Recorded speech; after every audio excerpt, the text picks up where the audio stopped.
So in today's video, we are going to be revising the literary movement section, a very important part of your syllabus. No matter which literature exam you are appearing for, you are always going to see questions from literary movements. I've curated this particular video in such a way that a single movement will be having some questions, and I will also include the important details and the information from each and every movement that you need to remember from the date of your exam. So this entire video will act as a brush up and a revision video for you before your exam. If you are someone who is new on my channel, please go ahead and join my Telegram channel as well, because here on the daily basis you are getting free polls and PYQ test series which will help in your preparation. If you are wanting the segregated in a topic wise practice of your syllabus, then you can go ahead and message us on this number and we will send you the link where you get all the questions at one place. Then if you're interested in seeing my paid version of the syllabus and different sections of your syllabus, then you can check out our website or message us again on this number. Looking at the number one question that we are seeing from literary movements is, who among the following are referred to as Scottish Chaucerians? We all are aware that Chaucer is known as the father of English literature. He has just changed the way people look at English literature in the 14th century. His magnum opus Canterbury Tales is very important for you to learn as a literature student, and many of his other works are also asked in the exam. In this particular question, you have been asked who were the Scottish Chaucerians. That means Chaucer was writing in the 14th century. You all must be aware of it. And when he dies after over for 1 century, nobody writes any important work because he was such an important writer. But after 1 century, people started imitating his style, people started writing on his style, and they started continuing his half left work. And then people were very influenced by the way Chaucer was writing. These were the Scottish Chaucerians as well as the English Chaucerians. You will be able to do this question only when you know the demarcation between these two writers. The group of Scottish Chaucerians, the writers who were influenced by writers, but they belonged from Scotland. They were the Scots who wanted to write in the style of Chaucer. They were influenced by the style of the Chaucer, but still they were belonging to Scotland, and they wanted to build up the national, the patriotic beliefs of their country. Then on the other side, there were English Chaucerians. Again, they were the followers of Chaucer's style, but they belonged to the English section. So you must be clear when this particular question appears in front of you, who were the Scottish Chaucerians and who were the English Chaucerians. The question is asked over here about Scottish Chaucerians, so the answer is Robert Henry Son, and then we have William Dunbar. For your very ease, I have included the Scottish Chaucerians and the English Chaucerians list. You can take a screenshot of these particular movement and then you can study accordingly. Scottish Chaucerians आपके 4 writers आते हैं, then we have the English Chaucerians. इनका जो demarcation है वो आपको clear होना चाहिए और ये राइटर्स आपको अच्छे से रटे होने चाहिए.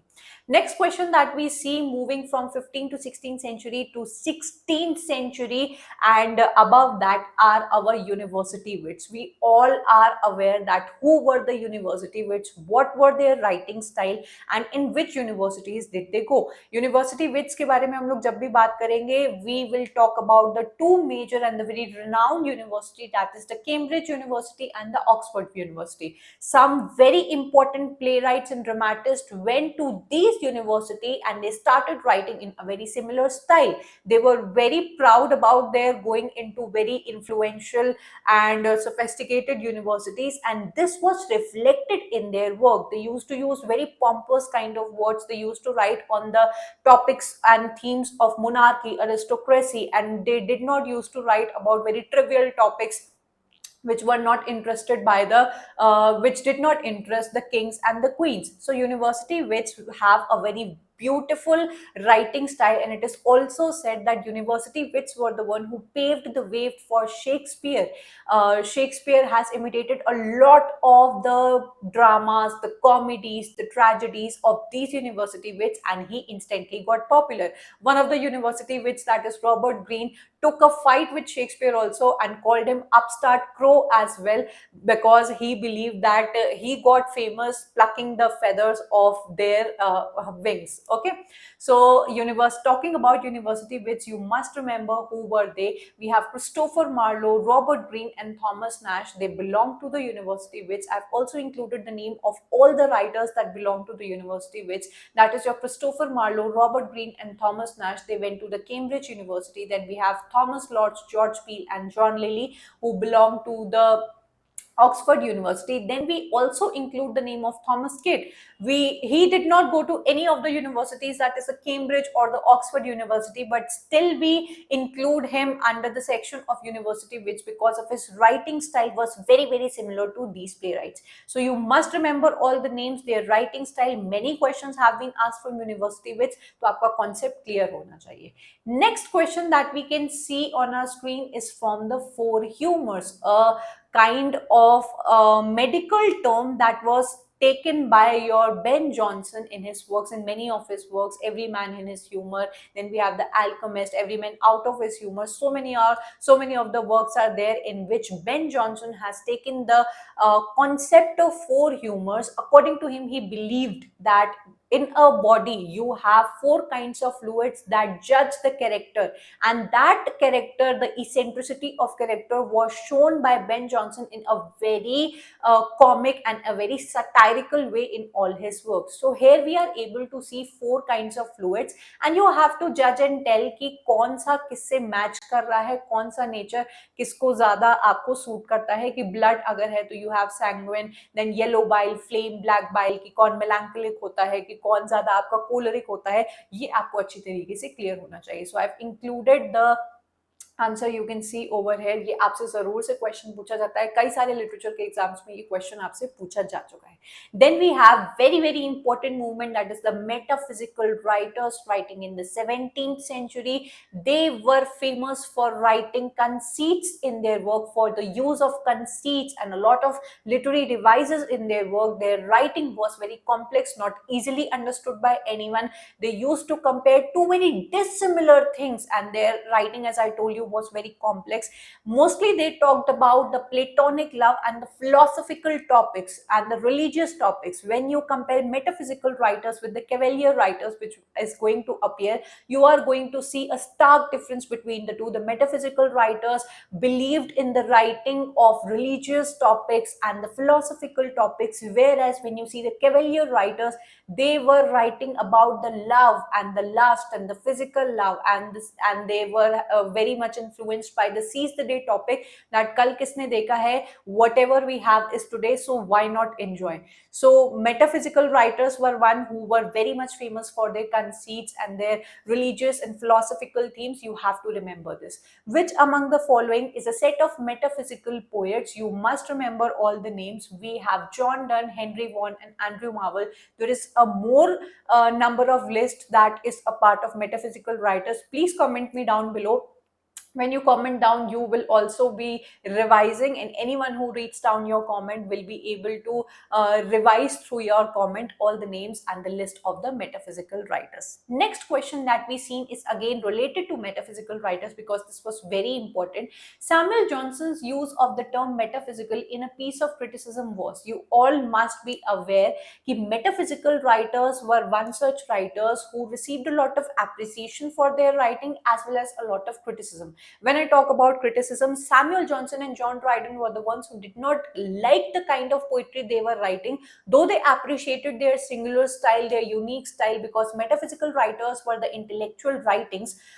They did not copy anyone. Everyone at that point of time was copying or imitating some other writers, were getting influenced by the writings of the other writers, and their influence was easily traceable in their works. But when you see the metaphysical writers, John Donne, Henry Vaughan, and Andrew Marvell, their writing was completely unique in their style and in the century that they were writing. So Samuel Johnson did not like the complex writings and the overuse of the conceits that they have done in their work. So you have to remember, and Samuel Johnson के आप literary criticism में lives of the most eminent poets में जिन्होंने जहां पर इन्होंने 52 poets को criticise किया है, उनकी बायोग्राफी को एंड देयर डिफरेंट वर्क्स को. So in one of the essays he has mentioned that he did not like the writing style of the metaphysical writers, and same goes with John Dryden. He also did not like the complexities that was visible in the works of the metaphysical writers. So you have to remember that Samuel Johnson is disapproving, he was critical of your metaphysical writers, whereas in comparison to your modernists, when comes your T.S. Eliot and many more modern writers, they are very appreciative of the writing of the metaphysical writers. You can see in the works of T.S. Eliot's critical essays, where in his metaphysical poets he has appreciated that their complexities and their writing style was not an easy one, could not be understood easily by any of the writers, and hence the modernist writer who themselves preferred a very complex writing style which was not easily understood by anyone were really appreciative of the metaphysical writers. So these are all important points interlinked with each other. Whatever is coming to my mind which is important for you to remember from a particular movement, I am telling that to you. Okay? So please remember, Samuel Johnson was critical. He disapproved the writing style of metaphysical writers. In comparison to this, what characteristics of 17th century metaphysical writers sparked the enthusiasm of modernist poets as a critic? I already told you that modernists were very, very appreciative of the complexity and the writing style of your metaphysical writers. There is one very important thing that a modernist or T.S. Eliot has said, that only in the works of your 17th century metaphysical poets you can see the complete blend of your thought as well as your feelings, that is your thoughts as well as your emotions. When you go further, you see the neoclassical writers, you can only see the intellectual things, you can only see the rules, you can only see the thought. And when you move further, you can see the romantics, you can see a lot of feelings and a lot of emotion. That means after 17th century, as per T.S. Eliot, there was a disassociation of sensibility, and the unification of sensibility was only could be found in the works of metaphysical writers. These are all important repeated concepts that I'm telling you. This is not for you to ignore ki acha ma'am is telling some important, ma'am is telling some very silly points. These are important points, inse questions bane hain. So if you are very listening to me very ardently, you are going to benefit from them. So the intellectual complexity and its union of thought and passion are the two important things with the which the modernists were very appreciative when it comes to your metaphysical writers. Then after the metaphysical writers, we have the Cavalier poets, the ardent followers of your King Charles I. They were also known by the name of Royalist. There were a lot of Whigs and Tory demarcation when Charles I was in charge, or he was under the monarchy. I am not going to dug deep into it because that is a very vast topic. We are going to stick to the Cavaliers. Here you have been asked which of the following themes was not. Usually what students do is in a very rush of finding the answer, they ignore the not, the no, the never, the negative, hidden, not very hidden, not hidden in one sense, but usually what students do is they ignore in a rush to find the answers this not word, and they make mistakes. So please do not do that when you are going into the examination center. Please read the questions with patience, because reading the questions with patience will lead you to the correct answers. I hope this is clear. Which of the following themes was not common to the works of Cavalier poets such as Thomas Carew, Sir John Denham, Edmund Waller, Sir John Suckling, James Shirley, Richard Lovelace, and Robert Herrick? For a change, they have not asked you the writers of a particular movement. They've given you all the names of the writers of a particular movement, that is the Cavaliers. They are asking you that what are the themes that these particular writers were not at all interested in. Courtly ideas of the good life. This is a topic you can always see in the writings of the Cavalier poetry. We have carpe diem, a very important term that they used to see in their poetry, seize the day. Tomorrow will not come. Whatever day you are having, you have to enjoy it today. Loyalty towards the king, I've already told you. Cavaliers were also known by the name of your royalists. They were ardent and very loyal follower of your royalty, that is King Charles I. What you could not see in their works was pious devotion to religious beliefs. I've already given you a hint that whenever you are going to read the works of metaphysical poets, you are going to see the themes of philosophy, platonic love, then religious themes. Then when you compare the Cavaliers, they used to write about the courtly love, the romance, the eroticism, the physical embellishments of a woman's body. So they were all involved in these kinds of topics.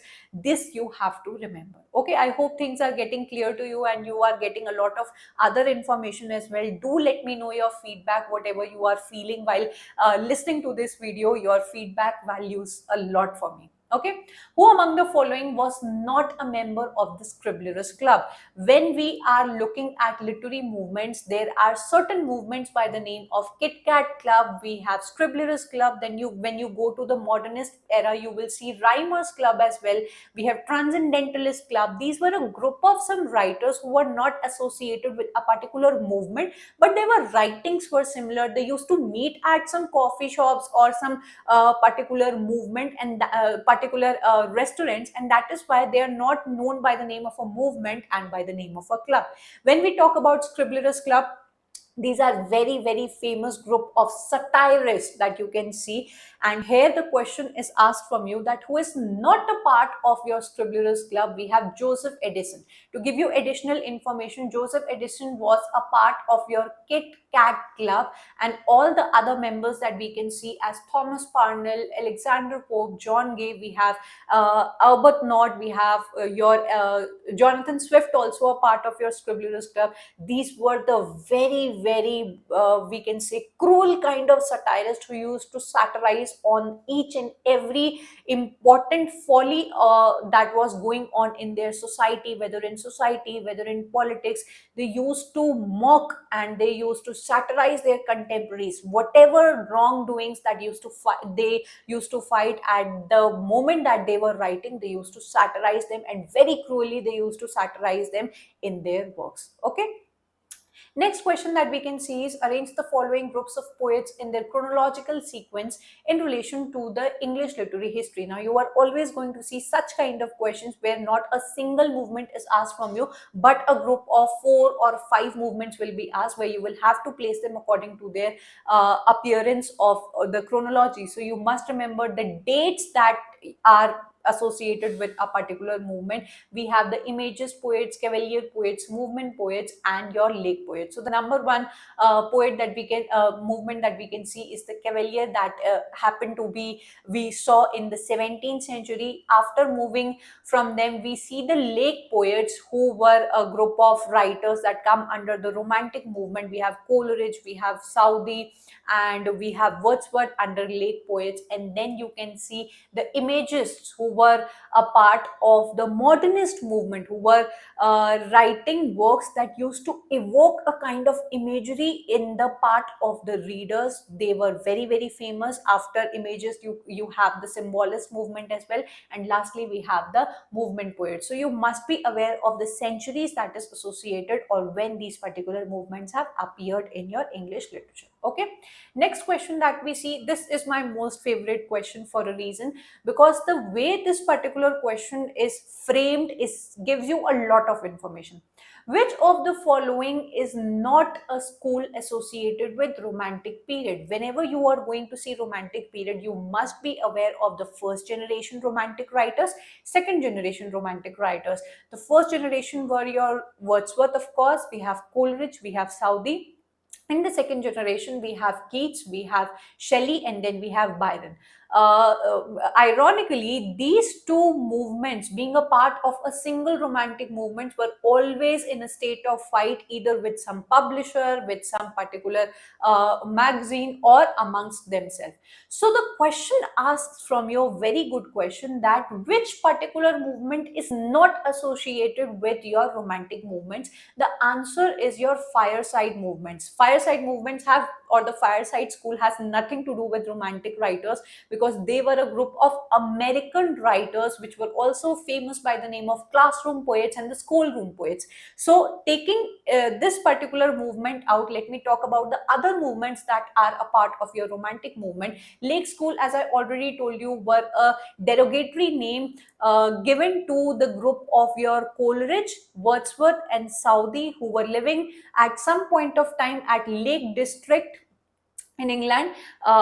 This particular derogatory name was given to him by a critic and a publisher of a magazine who is known as Francis Jeffrey. You have to comment me down that Francis Jeffrey gave these particular group of writers a very derogatory term such as the Lake Poets, and he was very critical of these writers as well, especially your Wordsworth's work.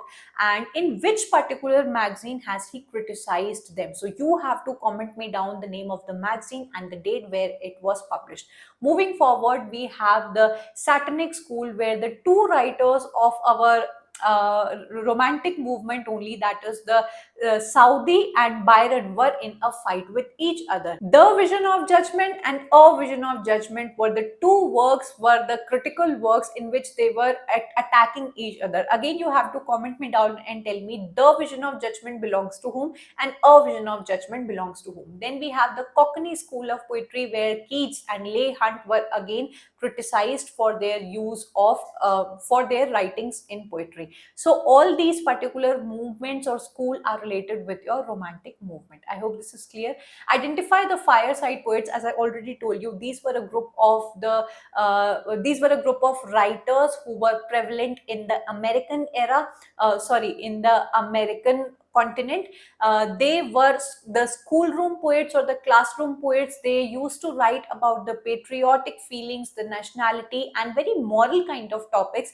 Their poetries were so famous that they were taught to students in colleges and school. People, when used to sit by the fireside in their homes, they used to recite their poetry, and hence the name comes from there, the fireside poets. These are very, very simple poets. There is nothing controversial involved in these particular movement or the school. Unlike the other movement, you will always see some kind of controversy involved with any of the movements. William Cullen Bryant, H.W. Longfellow, Oliver Wendell Holmes were very famous writers. You have more names included in fireside poets, so please go ahead and find on Google all the names of the fireside poets. Okay.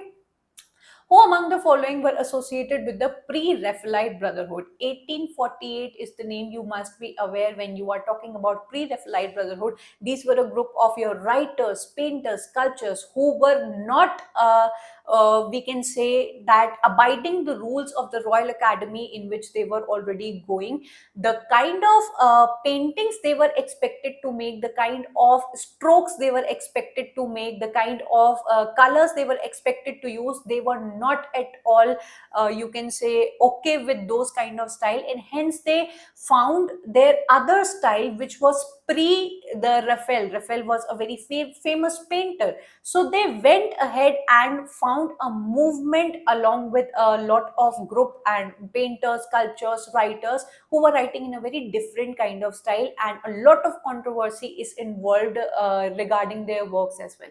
So the writers were Dante Gabriel Rossetti and John Everett Milius. This is a very important movement. You are always going to see questions from Pre-Raphaelite Brotherhood. 1848 was the time when they started this particular movement. Okay.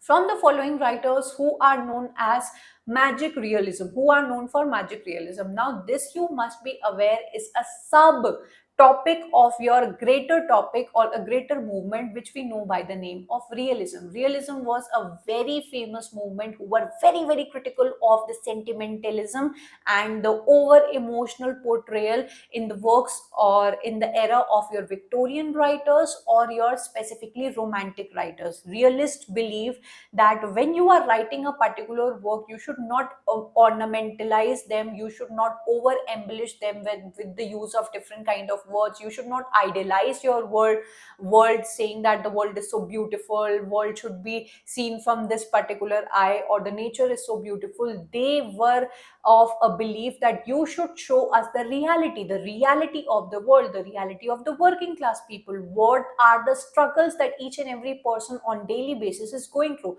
So realism was a movement that was very famous, and under realism you can see six kinds or six types of realism. That is your psychological realism, we see kitchen sink drama, we have magic realism, we have social realism, we have socialist realism. So different types of realism are a part of your major movement, which is known as realism. The question over here asks from you that who are the following who were writing in the genre of your magic realism. So the famous names are Salman Rushdie, The Midnight's Children. Then we have Gabriel Garcia Marquez, 100 Years of Solitude. These are the works which are very important from the point of view of magic realism. If I talk about magic realism separately, this is a kind of movement that blurs the differentiation, the distinction between your magic and your reality. Fantastical elements are shown to you in a very ordinary manner, as if nothing fantastical or your fantasy is involved. It is very ordinary. So this is a movement you must remember. Angela Carter is also a name which is associated with your magic realism, and a question is also asked from this particular writer. Okay. Moving forward, another part of your realism, I have interconnected the questions in such a way so that in a single streak you understand so many movements together. Choose from the following options the correct combinations of playwrights who contributed to the movement called kitchen sink drama. As the name suggests, this was a movement who were talking about the ordinary lifestyle, the ordinary struggles, not ordinary, the struggles of the ordinary people, working class people, what kind of taboos and what kind of themes that they were talking about were something very similar to our lives and not very fancy. Not they were not talking about the themes of the lives of the aristocratic people, elite people, sophisticated people. The themes that they used to pick up was very similar to us as belonging to a middle class family, the struggles that we are facing. So kitchen sink drama talks about the ordinary people. The writers are John Osborne, whose famous work is Look Back in Anger. We have Arnold Wesker, we have Sheila Delaney, and we have John Arden. Kitchen sink drama and angry young men movement are two most important movements. You are always going to see questions from them. So if you haven't already studied about these movements, please go ahead on my channel. You are going to get full explanatory videos in these two movements, kitchen sink drama and angry young men movement, explained in very easy style. So if you are someone who has not studied that, please go ahead and study them. Okay. Next up, we have who among the following is not an imagist.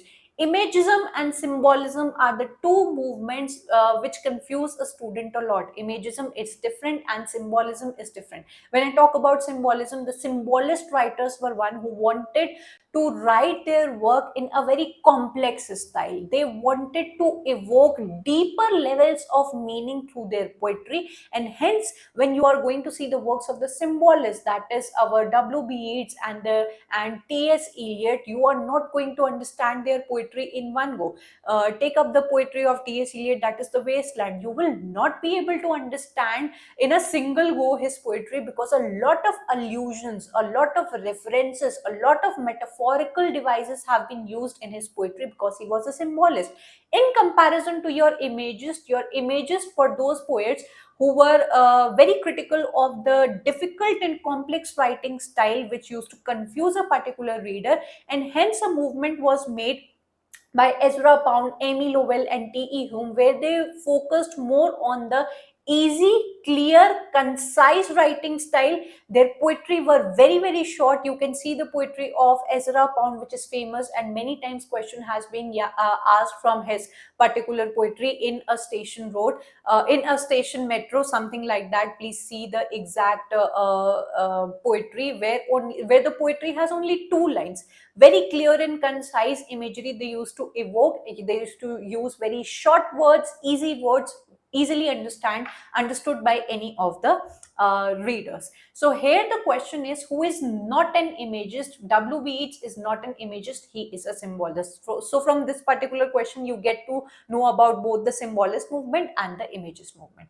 Then we have, what term did Bertolt Brecht use for his mode of drama writing to distinguish it from traditional theater? Very recently, I posted a video on German literature where I explained you very easily that Bertolt Brecht is one such playwright and theater person who is associated with epic theater. This was a kind of movement and a kind of theater that used to evoke critical thinking on the part of the readers. He was against the Aristotelian catharsis, the evoking of catharsis, the pity and fear and emotions on the part of the readers. He was wanting the audience to take an active part as an audience into the social and the political topics that he was showing on the theater, and think critically and take active part on it. So epic theater is one such a theater which was a very different kind of theater associated with Bertolt Brecht. Okay, I hope you are able to understand each and every movement. You are finding it very easy, and you are able to revise all the important things that I am telling you. Okay, moving forward, we have the most important movement in the entire literary movement. You are always and always going to see questions from theater of absurd or the writers that belong to theater of absurd. I have made a full video explaining what were the writers that were a part of your theater of absurd and what are the themes that overlap the theater of absurd. If you haven't watched that video, you are not doing a good thing on your part. Please go ahead and watch that video. Usko fast karke dekh lena, so that not a lot of your time gets wasted, but that is very important. Which of the following are features of theater of absurd? We have B, D, and E. Presentation of futile actions devoid of any goal. Whenever you are reading the work of Samuel Beckett, Harold Pinter, you will notice one thing, that the characters are always confused. They are doing certain things that will show you futility of the actions. कि इसको करके मुझे क्या ही मिलेगा, devoid of any goal. There is no certain goal that these characters will be saying or they will be doing. You will be seeing futility of the actions which is of no use. Then we have lacking in conflicts and dramatic tensions. Normally the drama, the playwright, the any drama or play that you see is having a lot of drama, a lot of tensions. When you see the serials, when you see the movies, a lot of drama is involved. You get hooked to what is going to happen at the very next moment. But when you see the works of theater of absurd, you will be like, what stupidity is happening? There is no drama, there is no tension. The dialogues of these particular writers will be fragmented. They will futility of actions will be involved. So this is a kind of drama that is very different from the conventional drama. Then lastly, we have presenting players in the stasis or drift without definite roles. You will see certain characters in these theater of absurd that are not even necessary in this particular drama. If you remove them, nothing important is going to change in these plays. So these are very important things that you need to remember. Another question that we see is an assertion and reason question. In the absurd plays of Pinter and Beckett, lack of communication seems to be a predominant theme, which is completely correct. You are going to see lack of actions. You are going to see dialogue which are broken, fragmented, very complex and very stupid kind of dialogues. They are talking to each other. Then we have existential philosophy had a tremendous influence on the dramatist of the period. Nihilism and meaninglessness of the life is taking a front seat. Very, very correct. Both of the statements are correct. Now, if you have to understand what is the connection between theater of absurd, nihilism, and existentialism, then please go ahead and watch my video. You just have to type on YouTube theater of absurd Sunaina Jethani and the video will pop up in front of you. Please go ahead and watch that video. ये जो question है आपको बहुत अच्छी तरीके से वहां पर समझ में आ जाएगा. And here we come to an end of all the important movements. If you are interested, and I must say that you should go ahead and do and practice more such questions from your literary movement. You can go and join our PYQ test series. When you are a part of this series, you can come and click on this particular section and all the literary movements will come in front of you. You can make your own test and you will be able to practice all the literary movement questions. Okay, this is the paid version of this particular segregated section that I am talking about. Then lastly, go and can join my Telegram channel as well. I hope the video was very, very helpful to you. Please leave me your feedback because I want to know how you are feeling, what are the expectations you have from this channel and from me, what are the different topics that you expect, and whatever you are able to understand, how easy was it for you after you came on my channel, and how is your journey going on when literature is concerned. So do let me know your feedback. I will be waiting for that. I'm going to meet you up next in yet another video. Up till then, bye and take care.